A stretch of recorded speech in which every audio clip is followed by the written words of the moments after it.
Allahu Akbar, Allahu Akbar.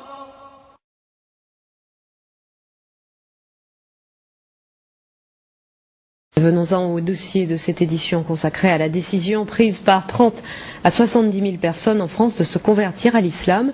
Ce sont essentiellement des femmes qui font ce choix. Pour quelles raisons? C'est ce que Pierre Nicolas et Jean-Michel Mier ont demandé à 2 d'entre elles. Écoutons leur témoignage. Géraldine est fière. Fière d'être bretonne, fière d'être française et fière d'être musulmane. Aujourd'hui, quand elle se promène avec ses enfants dans cette cité de l'Essonne, c'est la mosquée qui l'attire, plus l'église.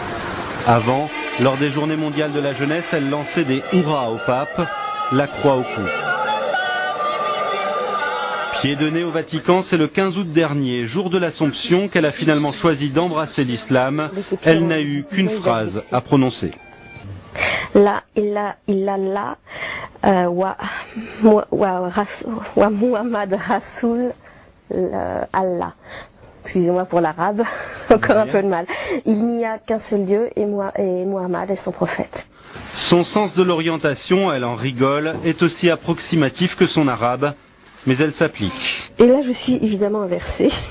Donc, cette boussole spéciale indique la Mecque. Donc il faut suivre cette direction-là pour la prière.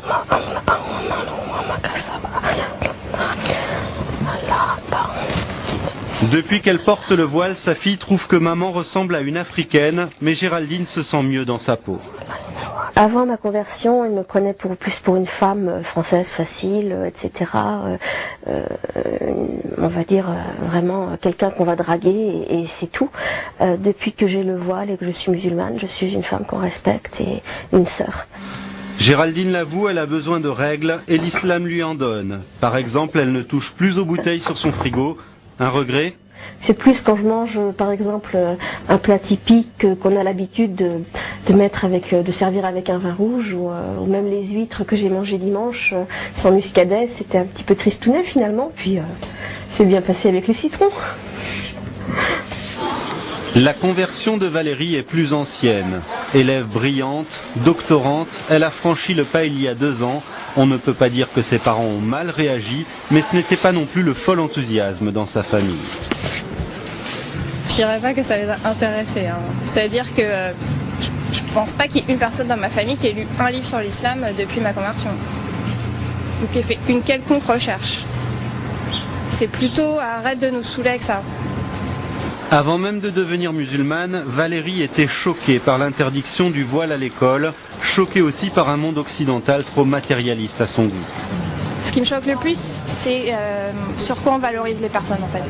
C'est bien si on est compétitif sur le marché, même si on est un peu requin, un peu filou, arnaqueur, c'est pas grave, si on est compétitif, si on sait se vendre, tout est une question de commerce, il n'y a plus que ça.